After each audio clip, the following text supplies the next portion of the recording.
छत्तीसगढ़ की राजधानी रायपुर में मनमानी की हद हो चुकी है। मैं ऐसा क्यों कह रहा हूं?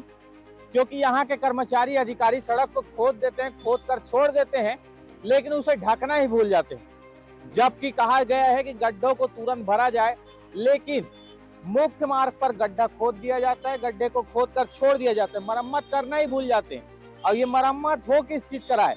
सबसे पहले सवाल इस चीज का है। आप देखेंगे कि ये सड़क है, सड़क का आधा हिस्सा खोद कर छोड़ दिया गया है। लगभग हफ्ता 15 दिन पूरा बीत चुका है। इस 15 दिन के भीतर इसका काम पूरा नहीं हो पाया है। सवाल ये है, क्या इस तरीके का गड्ढा खोद कर छोड़ देना ही उचित है? अब हमने जब इसके बारे में पता तलाश करने का प्रयास किया तो ये पाइप हमको नजर आया। इस पाइप को देखकर ऐसा प्रतीत होता है कि निश्चित यहाँ पर बिजली के कुछ काम या सीवरेज प्लांट के कुछ काम हो रहे होंगे, जिसकी वजह से इस सड़क को खोदा गया है।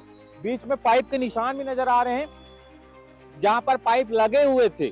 इन सब के बावजूद जब मरम्मत कार्य किया जाना था, जब इसका पुनर्निर्माण किया जाना था, तो काम 15 दिनों के भीतर क्यों पूरा नहीं हो पाया? और जब तैयारी पूरी नहीं थी तो 15 दिन के पहले इस सड़क को खोदा क्यों गया? तैयारी पूरी कर लेनी चाहिए थी, उसके बाद सड़क को खोदना चाहिए था, लेकिन नहीं।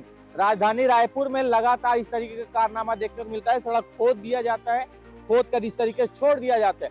अब सवाल ये है, क्या बारिश में यहाँ पर पानी भरता है और उस बीच को यहाँ पर आकर दुर्घटना का शिकार हो जाता है, तो इसके जिम्मेदार कौन होंगे?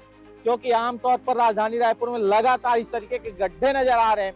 इस गड्ढे को भरने के लिए लगातार आदेश दिए जा रहे हैं, पर उन्हीं के अधिकारी कर्मचारी इस आदेश को खुले तौर पर धज्जियां उड़ाते भी नजर आ रहे हैं। पर आज इस पूरी खबर पर आपकी क्या राय, कमेंट जरूर करिएगा।